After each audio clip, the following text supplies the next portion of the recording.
Bumblebee is a subcontract model brand, which means that all the installers are 1099. We've done $200,000 hotel renovations. We've had multiple owners come back and purchase additional territory. Bumblebee now is in, I want to say, about 280 territories nationally. Before you explore franchise options, take a few minutes to understand how you are wired. The assessment link is below.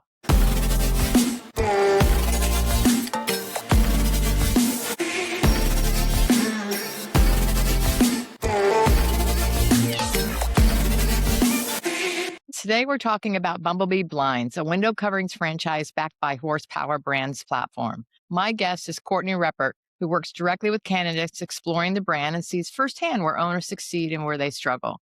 What I like about this conversation is it sits in the intersection of a strong category and a proven platform. Window coverings feel simple on the surface, but the business mechanics are more interesting once you dig in. Courtney, thanks for being here. Thank you for having me, Laura. I appreciate being. Yeah. Walk us through a little bit about, your background and you're no foreigner to franchising and then jump into the brand a bit. Yeah, so this is going to be my 16th year in franchising. I started back in 2010 with a franchise system called Complete Nutrition Hmm. with Ryan Zink, and had several locations with Complete Nutrition, and scaled those and sold those about 4 years ago. And then decided to get into the franchise development side of things. So I've been with Horsepower for a little over 4 years now, and have been in the vice president role for about a year and a half. So, yeah. Fantastic. And before we get into too much details, what's something that people misunderstand about window treatments? Yeah. So, I personally appreciate the nuts and bolts of a business more than, if I have to have a massive personal passion for it, right? I always share my personal story that I love fitness. I will always love fitness, but that doesn't necessarily mean that I need to own a fitness concept. So I think when people really dig into the financial opportunity and the simplicity of the Bumblebee Blinds model, that's what really attracts people to the model. Everything from it being lower investment, good margin, good close ratio. We have an at-home option for the business, so you don't have to be in a brick and mortar space. So all those pieces really make this an attractive offering. So when people really dig into validation and the number side of it, that's I think what really draws people to the Bumblebee Blinds brand. Well, I mean, blinds is a strong category. It seems like people can do very, very well. You can scale it. It depends on how you want to um, roll that out. So talk, I guess, a little bit about horsepower and you work inside this multi-brand platform and all the support. Let's talk about that foundation and then we'll get into how that drives Bumblebee and its success. Yeah. So one really cool thing that Horsepower offers is all of their Z services. And a lot of times what happens in franchising is you buy into a franchise system, but then you're essentially working with a ton of third-party companies. And, everything from maybe your accounting to recruiting help to IT tech support, it's all kind of outsourced. So what makes Horsepower really unique is all these services are internal, and therefore, it really integrates and streamlines the business ownership experience. It also gives the owner access to more data and analytics so that we're all making educated decisions about the business as far as what we need to do to help that owner build and scale their location. Makes it easier for brand stacking purposes. So if they want to start and own a couple of our brands eventually, those vertical integrations are very helpful there. And then the pricing, I would say, these services are exclusive to Horsepower Brands franchisees at this time. So you're getting access to Horsepower employees that there's a dual interest to ensure that you're happy with the service, that you're successful. And then the price point is typically going to be offered at a more competitive price point than what a third party company would be able to offer it at. Oh, that's fantastic. And that price point is important. I'm sure a lot of people make the assumption it's going to be more expensive once they get into it. Yeah, how it's less expensive. So when we talk about that support and then the simplicity of the brand you were mentioning, what I guess what appeals to people in terms of that simplicity? Talk about the different owners, what they're typically looking for when they decide to move forward with a Bumblebee. Absolutely. Bumblebee is a subcontract model brand, which means that all the installers are 1099. And Hmm. I deal with a lot of C-suite executives or, executives that have been in corporate America and they've all managed large teams. Hmm. And so they really like the idea of having a pretty lean payroll, and just being able to do quite a bit of volume with a pretty lean staff. So, all the installers are 1099. And then The sales position in this business, the title is technically called a design consultant, Right. and that's going to be, essentially it's a sales role. It's typically a base plus commission role. Hmm. But one design consultant can manage around 700,000 in revenue. And so, they get to have a pretty robust commission opportunity, manage a lot of the revenue of the business. So you can do quite a bit of volume with this business with a pretty lean org chart. And again, all your installers aren't technically on payroll, which we do find a lot of people like that. We call it the risk-free staffing model. It's how the whole window treatment industry is set up, and it's just worked really well for us. In Yeah. addition to that, if the candidate can buy their home territory, they do get the flexibility to run the business from their home, especially within that first 6 to 12 months as they're ramping and scaling, just to keep those fixed expenses low. Make sure we're not bearing them with rent and overhead, utilities, that stuff. So I think for a lot of people, they like the comfortability of being able to start from their home, ramp and scale, kind of build things out. And then eventually, if they want to, they can get into about a 400 square foot flex space. But we're never going to be high end brick and mortar, never 1,500 square feet, thing it with employees. So that part. The flex space, is that desirable for inventory and things of that nature, or what's making them decide to go to that? So as the locations ramp and scale, Hmm. again, I would say after probably 6 to 12 months, all those custom orders are ultimately coming to wherever your office is. So when you're running it from home, you need to have space to obviously receive those custom orders. But as the locations ramp and scale, eventually the orders do get robust enough that we want to have essentially a drop ship site. We're not again staffing it with a bunch of W-2 employees, but it's more a temporary housing space for the product. So that way, as the product is being received, we're able to kind of transition and have a safe spot where that product can be housed. And then of course the installers coming to pick up the product and transitioning that way. Do most owners hire these design consultants right away, or do they try to do that role, or what combination thereof? We certainly have had several owners that get excited about the opportunity, whether they have a background personally themselves, they were doing sales maybe in corporate America, or they just want to do their own sales. We do see that quite a bit. I also do have a handful of owners that don't have a sales background and therefore are hiring a design consultant pretty much from the beginning, and a little bit of both. Sometimes I'll have an owner that does a little bit of their sales and also hires somebody else to help out with sales in the beginning to kind of ramp and scale things up. So we kinda see a combination of all 3 of those scenarios. And those design consultants, how do they find them? Are they typically people that have prior window treatment sales, or just any type of sales? The cool thing about the window treatment industry and that design consultant position is probably there is a lot of product knowledge that obviously Bumblebee Blinds trains you on, and then also the manufacturers train you on the product knowledge. But really, when you shake it through the filter of truth, the most critical characteristic of a design consultant is the ability to make somebody feel comfortable in their own home, to have that relationship building piece, and to really show product correctly and make people feel comfortable and be able to build a great relationship with the customer. And so when you think about, yes, ideally, if that person has a sales background, that's going to be the most kind of probably ideal characteristic. But there's also, people from hospitality backgrounds or a variety of different backgrounds that ultimately have been trained and have that skill set of knowing how to present the product, how to conduct themselves in the home, and kind of carry themselves in that way. So it's kind of diverse, honestly, as far as the type of person that can fill that role. Okay. In terms of marketing and client acquisition, is it you start off primarily residential and grow into commercial, or how does That is correct. We typically start people on more the residential side, and then as we ramp and scale, so we have something called the route, which is a revenue trajectory plan. So it's very, we kind of can watch as those ratios start to even out, right? So in the beginning, it's like 90% residential, 10% commercial. But then as they're ramping and scaling, by the time an owner would be at, 3 to 4 million, it's going to be way more common to see them at like a 60-40 split, maybe even 55, 45, something like that. So as they're ramping and scaling, we do see them capture commercial jobs.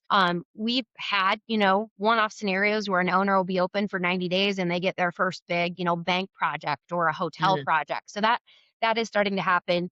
Bumblebee now is in, I want to say about 280 territories nationally. So it's a pretty big brand. And Yeah. so, the branding power of Bumblebee is definitely kicking in to the point where we're seeing these commercial jobs come to our owners faster because, just the overall brand awareness is really starting to pick up. So that's really been cool to see. But traditionally, yes, in the beginning, I would say it's mostly residential, and then those numbers even out as the location ramps and scales. And how is that residential acquired? Is it mostly digital marketing or is there a combination of networking and whatnot, referrals?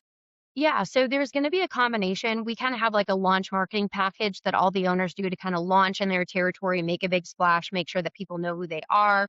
Our Mhm. marketing team helps to create, launch, and maintain their online platform. We have something called self-generated leads, which essentially is going to be the owner or the employee going out and creating relationships with realtors, contractors, builders, interior designers, all those people to kind of build that rapport and relationship that way.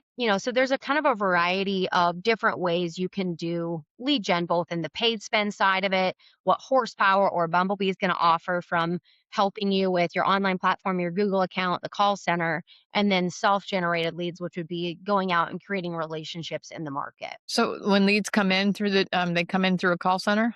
Is that Yep, yep. So any lead that would go to the Google account is going to get rerouted to the call center. Any okay? lead that the, franchisee or the employee would go out and build out in the community, that does not go through the call center, but the Google account of the franchisee, their homepage essentially is attached to a call center that has kind of a conversion ratio they're trying to follow. They would have access to the design consultant's calendar, and they're going to be taking that lead and booking an appointment on behalf of the design consultant. Fantastic. What does a strong appointment look like for this brand? So somebody gets an appointment booked through that call center. What does it typically look like? The Yeah, process. that's a great question. What's nice about the way Bumblebee Blinds has been structured is we have a variety of products at a variety of different price points. So we Mhm. have, we sell everything from Hunter Douglas product, which is, ideally like your more high end. We have our Mhm. own independent product line, Lux High Fashions, that's exclusive to Bumblebee Blinds franchisees. We have an exterior solutions line called Universal Screens, which is like outdoor privacy screens, weather protection, insect protection, four season rooms, gazebos, that type of thing. And then we have a contract with Graber Blinds. So, I mean, our owners really do have the ability to service any type of window treatment project from, your high end to your more basic needs. They really do have a variety. Our brand position is we don't necessarily want to be the most expensive, but we're not going to be the cheapest. We kind of fall right in the middle of that. And again, we have a variety of different products. So our customer demographic is quite diverse, I would say. We haven't really hedged ourselves out with one type of customer or another. So franchisee comes on board. What's their first 90 days typically look like? Yeah. So they would go through about 6 to 12 weeks of onboarding, typically depending on their funding and, what that funding strategy was. So they would go through some onboarding pieces there. And then, of course, we would do the launch of their location. Onboarding is very structured where, every week there's a plan and a goal there, right? So every week it's going to be, kind of a checklist of, what they're covering and what they're doing, and that's all very thorough. I would say with this brand, our brand team has over 50 years of combined experience in window treatments and franchising, home services. So, I mean, they're pretty well equipped on top of the fact that, we're getting ready to crest almost 300 territories. So, I mean, they've certainly done this a time or two. So it's all very well structured and organized. With again, every week has a checklist of things that they're gonna kinda work through. That's neat. So and they're establishing that checklist with the brand team, I guess you're saying, or typically at the beginning, Yep, or yep. So they would be we have what's called a DOTS role, which essentially is an onboarding training coach specialist that's gonna be kinda taking them through that training. All of our locations are assigned a franchise business coach. We have a vice president of operations that oversees kind of all of that as well, and then on top of all of that, we have a group president that sits over and basically those 2 and what are leaders are some of the truly. key metrics oh, sorry. No, you're okay. Apologize. What are some of the key metrics that franchisees are typically looking at? When it comes to, their KPI. Yeah, yeah, like, what are they typically watching each week to make sure they're staying on track and following that plan? So we have kind of revenue ranges as far as like different revenue ranges that we want to see the owner in depending on where they're at. So we have it's over 100 week kind of plan of, you know, revenues, kind of the parameter of where we want to see them. It's a range, right? Based on, kind of a healthy, normal range of where we want to see that location based on how long they've been open. And then again, more of a 30,000 square foot view would be the route, which is that revenue trajectory plan of kind of where we're following this ramp and scale ebb and flow. And again, they're working with both the franchise business coach, our vice president of operations, kind of there's, in the beginning, weekly meetings, and then it goes to monthly meetings, and then it would go to like quarterly meetings. So as the location is getting more and more set up and established, those meetings kind of teeter off a little bit, but in the beginning, it's pretty hands-on, especially in the beginning, to kind of really lift the location and get it going. In terms of scaling with the design consultants, is there a typical timeline that you're adding another one, or are you starting off with multiple kind of part time? Is there Our normal recommendation is to start with one design consultant, let them build out a book of business, kind of get things ramped and scaled up. And then from there, we're kind of adding in a second one once that book of business is really built up with that initial design consultant. That's what Mhm. most of our owners do is start with one design consultant, and then they're kind of adding an additional design consultant as they're ramping and scaling from there. Fantastic? And I assume owners come from all different sort of backgrounds. Then are the ones that are managing the design consultants? What are they typically spending their time on? Are they in this full time, or how are they typically managing it? The owner managing the design consultant. Managing the whole, yeah, business. Are they doing this full time, even if they've got salespeople and installers? Yeah, so our ownership model, so we have an owner operator model and a semi-involved model. Mhm.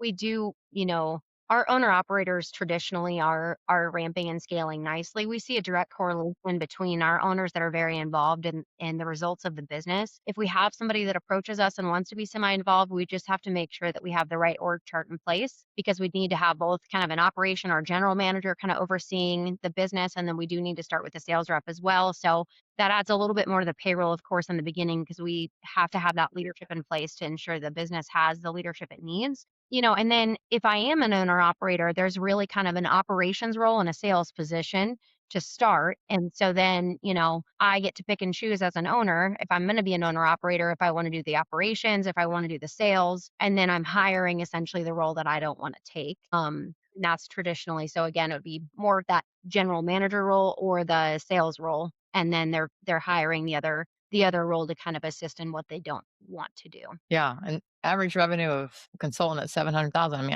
I could see you could really scale this big. I assume the owner is out there doing some of the networking for the commercial or light commercial, or are the salespeople also creating that?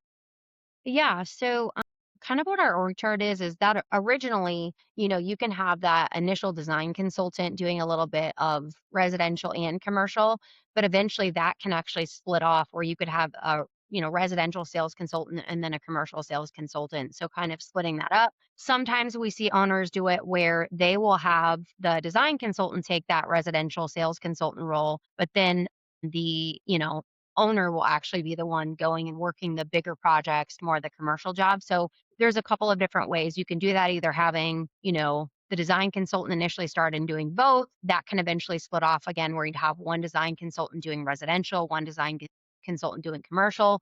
Or sometimes we'll see it in an owner operator setting where you'd have a residential sales consultant essentially, and then the owner is more doing the bigger projects and quoting on the bigger commercial stuff. Right, right. Okay, that makes sense. Who's a good fit for Bumblebee Blinds? Yeah, I mean, our ownership pool, the one consistency is none of them have a background in window treatments. A lot of them had very successful corporate America careers, have led large teams, and for a variety of reasons, just wanted to do something different. Mhm. But I mean, we have a vast variety of people, everything from C-suite executives in a variety of different roles. And we do have some salespeople, some real estate people, but I mean, truly, a very diverse background set, I would say. The consistency we look for is just somebody that wants to be involved and build a healthy Bumblebee Blinds franchise, right? But the background of that person is pretty diversified across the board for us. That's fantastic. Well, and it's a big industry. I mean, you've got them everywhere, right? Everybody's gotta cover their windows typically one way or another. So it's a nice I like the industry. It seems that people, if they can follow a process, can do well. Mhm. When people are going through it, what's a question you would hope they are asking you as they're stepping through the model. Yeah, I mean, I think the big thing is we really do give them all the tools to really dig into the model. Our unit economics workbook, it's a tool that they can really leverage to understand, opportunity and things like that. And then on top of it, our validation experience is very thorough as far as really giving them a lot of owners, different variety of backgrounds to really validate how things are going for the franchisees. We have a nice horsepower cadence in our validation where they can really dig in. So we really try to give these candidates an opportunity if they want to learn and they want to really understand what is this, what is expected of me, how can I be successful, what is my life going to look like doing this. Our validation experience very much will be transparent in articulating how they're going to be able to achieve that. So I think the big thing that I would tell people is just dig in. There's going to be a lot of resources. We have a discovery center, and there's just a multitude of resources that'll be available to you to really help you understand if this is going to be the right opportunity for you or not. And we try to get as much information in a method. There's a method to it, but to really help them to make sure they're making the right choice for themselves. Wonderful. And when you design out an area or an area that someone can cover, what's typically the metro area, or is it by population? Is it by certain number of businesses as well? Or Yeah, so we define a territory by 200,000 in population. And so, it just kind of depends on the finances of that individual, how many territories, what, comfortably can they get into investment wise. And then also where do they live and like logistically what makes sense based on the mapping software and the MSA data of traditionally, every territory has some traditional zip codes that, you know, just should go together from an MSA perspective. So every city, every county can be a little bit different. And so, I've done mapping for the last over 4 years now. So I kind of take them through that process and help them to figure out, again, financially what's going to be the best fit for them. And then also just based on the logistics and, where they live, what's going to make the most sense for that region there. fantastic. And are people picking the size area to kind of align with what their overall long term goals are, and in terms of cash flow? Yeah. I think a lot of people, Bumblebee is a lower investment franchise. Yeah. So it really does make it more attainable for people to get into multiple territories because the investment, doesn't double or triple if you do buy a couple territories, there's not a lot of moving pieces there. We're not brick and mortar, so we don't have to have like double construction or, Right. we're not housing technically inventory. Everything is a custom order. So I think, the financing behind it makes it way more feasible for people to get into multiple territories and financially feel more comfortable in doing that. So we do see quite a bit of that. That's great. And I love to hear that as the name's growing, they're getting more and more commercial. Any fun stories of new owners or existing longer Yeah. owners? So our largest job to date was a $1 million project with the Department of Justice. Yeah, we've done $200,000 hotel renovations. We've had multiple owners come back and purchase additional territory. So, and that's where, that validation piece, right? When you get into a brand and you can hear, "Oh yeah, I'm trying to buy more territory right now." I always say if people weren't happy with what they were doing or weren't happy with their initial investment, I don't think they're going to come back and buy more territory, right? They're gonna continue to, explore other opportunities. So we've certainly had a lot of owners that'll validate, yeah, I bought X amount of territory and now I'm coming back and buying more. I mean, there's been some pretty robust commercial jobs that have come our owners' way. So yeah, we just went live in California. We're live in Virginia, Illinois. So Fantastic. yeah, lots of different opportunities to continue to grow and expand for sure. Absolutely. And I imagine there's room for, even though you have close to 300, there's room for a lot more Yeah, with yeah, we definitely have additional leg room for sure. good, good. Yeah. Anything else you want to share with us? No, I appreciate the opportunity to be on and the brand definitely keeps me busy, that's for sure. So, but yeah, it's been a lot of fun and coming up in March, it'll be 3 years I've been doing development on the brand. So, So you yeah. must have seen some big, big changes. Yeah, that's Yeah, great. I've been with the brand since the beginning. So, it's been a lot of fun and we'll just continue to grow and excited to kind of continue into 2026. Excellent. Well, thank you Yeah. again for your time, Courtney. I appreciate it. Yeah, thank you so much, Laura.